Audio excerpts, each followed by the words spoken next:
আসসালামু আলাইকুম, স্বাগতম সবাইকে। আজকে রান্না করব চিংড়ি মাছ দিয়ে শিম। চিংড়ি মাছ দিয়ে শিম রান্নাটা খুবই টেস্টি হয় আর খুবই সহজ এবং কমন একটি রান্না। বাজারে এখন নতুন শিম উঠেছে আর এই শিমটা খেতেও খুবই ভালো লাগে। আজকে যেভাবে এই শিমটা রান্না করেছি এভাবে রান্না করলে সাদা ভাতের সাথে খেতে ভীষণই ভালো লাগবে। কড়াইতে আমি আগে থেকে পানি দিয়ে পানিটা ভালোভাবে ফুটিয়ে নিয়েছি। এখানে 1.5 কাপ পরিমাণ পানি দিয়েছি। এখন এই পানির মধ্যে কিছুটা লবণ দিয়ে দেব। এখন এর মধ্যে দিয়ে দেব আলু।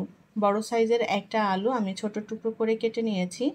শিমের সাথে আলু দিলে খেতে ভালো লাগবে। আলু বাদ দিয়েও রান্না করে নেওয়া যাবে। এখানে আমি 250 গ্রাম শিম নিয়েছি। শিমটা কেটে ধুয়ে ভালোভাবে পরিষ্কার করে নিয়েছি আর একটু ছোট ছোট টুকরো করে কেটে নিয়েছি। এখন এই শিমটাও দিয়ে দেব। আলু এবং শিম একসাথে সেদ্ধ করে নেব। সেদ্ধ করার যে পানিটা আমি দিয়েছি পানিটা ফেলবো না, উল্টাপাল্টা করে নেড়েচেড়ে দিতে হবে যেন শিম আলু সুন্দর মতো সেদ্ধ হয়ে যায়। শিম আলু আগে থেকে এভাবে একটু সেদ্ধ করে নিলে ভালো লাগবে। এটা অনেকভাবেই রান্না করা যায়, সরাসরি তেলের মধ্যে দিয়েও রান্না করে নেওয়া যাবে। তো এক একটা রান্নার স্বাদ এক এক রকম হয়। এখন এই শিমের মধ্যে দিয়ে দেব কাঁচামরিচ। আমি এখানে 5টা কাঁচামরিচ ছোট টুকরো করে নিয়েছি। মরিচটা দিয়ে সুন্দর করে নেড়েচেড়ে সেদ্ধ করব। পানিটা সম্পূর্ণ টানাবো না, একটু পানি পানি থাকতেই আমি এই শিমটা নামিয়ে নেব। চাইলে পানিটা একদম টানিয়েও নেওয়া যাবে। উল্টাপাল্টা করে নেড়েচেড়ে দিয়ে আমি শিম আলু সুন্দর মতো সেদ্ধ করে নিয়েছি।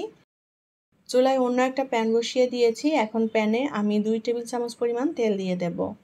এবার এই তেলের মধ্যে দিয়ে দেব আস্ত জিরা হাফ চা চামচ। জিরাতে একটু ফোড়ন তুলে নেব। আর দিয়ে দেব পেঁয়াজ কুচি এবং রসুন কুচি।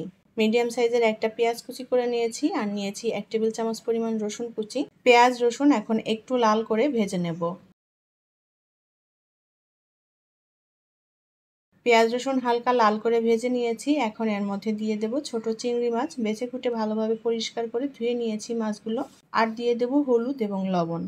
লবণটা স্বাদ অনুযায়ী দিতে হবে, যেহেতু আমি শিম সিদ্ধ করার সময় লবণ দিয়েছিলাম সেই আন্দাজ মতো করে দিয়ে দিলাম। সুন্দর করে নেড়ে চেড়ে আমি চিংড়ি মাছটাও ভেজে নেব। ফ্রেশ চিংড়ির পরিবর্তে এখানে শুটকি চিংড়ি দিয়েও এই শিমটা ভাজি করা যাবে, অথবা শুটকি দিয়েও এভাবে রান্না করা যাবে। শুটকি দিয়ে রান্না করলেও ভালো লাগে এই শিমটা।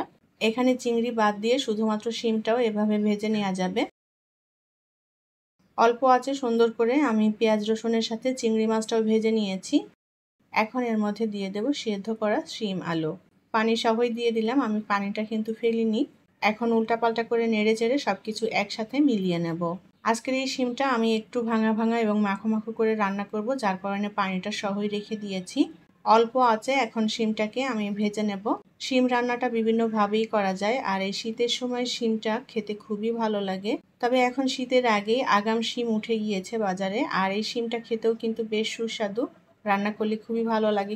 শিমটা আমি ভাঙা ভাঙা করে রান্না করব আর এভাবে ভাঙাচোরা করে মাখো মাখো করে রান্না করলে এটা খেতে খুবই ভালো লাগবে। এটা ভাঙা ভাঙা না করেও আস্তেও রান্না করা যাবে, এক একটার এক এক রকমের স্বাদ হবে। ভালো করে নেড়ে চেড়ে আমি শিমটা ভেজে নিয়েছি আর শিমটা ভাঙা ভাঙাও করে নিয়েছি। মাখো মাখো হয়ে গিয়েছে শিমটা। চিংড়ি মাছ দিয়ে শিম রান্না হয়ে গিয়েছে। এখন এটা নামিয়ে নিয়ে পরিবেশন করব। চিংড়ি মাছ দিয়ে এই শিম রান্নাটা সাদা ভাতের সাথে জাস্ট অসাধারণ লাগে খেতে।